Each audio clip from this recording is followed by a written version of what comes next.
There's a topic that keeps coming up on my page. It's probably something that I really need to talk about as a healing anxious attachment.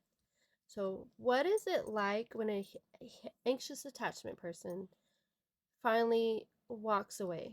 When they finally decide to leave the toxicity behind of a friendship, relationship, situationship, period. What is it like? Okay, so for starters, in order for you to understand what an anxious attachment goes through when they leave something like that, you have to understand their mind. Anxious attachments thrive on communication, consistency, compatibility, and a person being present. Okay, they thrive on those things. And when they don't receive those things in a relationship, the first thing they're going to do is they're going to try their hardest to fix it. They're going to try their hardest to make it work. They're going to try their hardest to resolve the problem because, as an anxious attachment, they're going to want to heal something because they don't want it to be broken.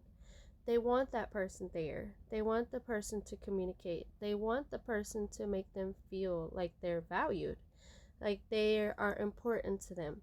An anxious attachment, when someone doesn't communicate and someone doesn't uh, do the work on their end, it makes us feel like we've done something wrong.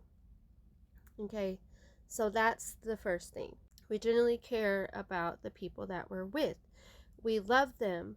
We care for them. We're very like attuned to wanting to make you happy. That's what anxious folks are like, So depending on what severity of the anxious level, um, anxious attachments can be super super loving, super caring, super attuned to your emotions. They can be there for you to help you.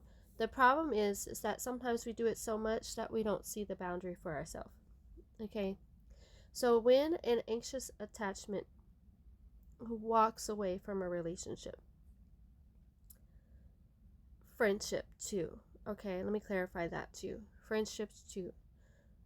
They are basically going against all the wiring in their core wounds. They have to basically turn around and face every fear they didn't want to face in the beginning. Okay, the fear of abandonment, the fear of being left alone, the fear of not being enough, the fear of just giving up. Like, anxious attachment, we're not known for giving up. So when we give up on a relationship like that, we're literally facing all those things. Everything that we feared about being in a relationship. Okay, that we have to be vulnerable with ourselves. Okay, with ourselves, not just with our partner. We're good at being vulnerable with our partners. Matter of fact, we're probably overly communicating our needs and all that kind of stuff. But when we start being vulnerable to ourselves, we start saying, you know what?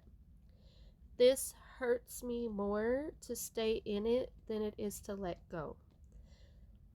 That is a truth that some anxious attachments find when they walk away. They're trying to say, I have communicated enough my needs. It's time for me to choose me. It's time for me to walk away from someone that I had been choosing for so long. It is time for me to choose me. It is time for me to heal me. It is time for me to care for me. Okay? That is completely opposite of what an anxious attachment's core wiring is.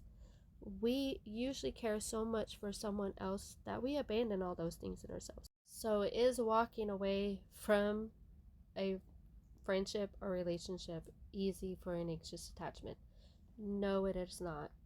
It is the final draw for someone to finally fix that relationship. It really is. It is the part where the anxious attachment is finally like, I choose me, and my healing process matters to me. Can someone come back from that anxious partner walking away? Can they come back? Usually when an anxious attachment reaches that level of walking away from someone, there's not really any point in going back or even trying to make it work. Because at the point where they reach that level, they're done. They've done all they could. They see that it hurts more to keep you than to let you go. They see that their peace is more important at this time than to stay in that friendship or relationship.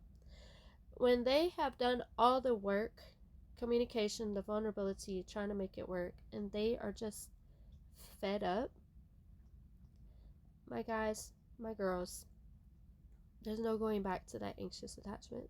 I'm sorry, not sorry, but when they finally choose themselves, that is the most beautiful choice that any anxious attachment could ever make, because healing themselves has now become the priority. So now they're seeing things different. They're seeing relationships different. They're choosing their friends different. Their life is different. When they start seeing, I need me, I don't need you, that is a point where, baby, you can't go back to that. You cannot change their mind at that point. Just saying.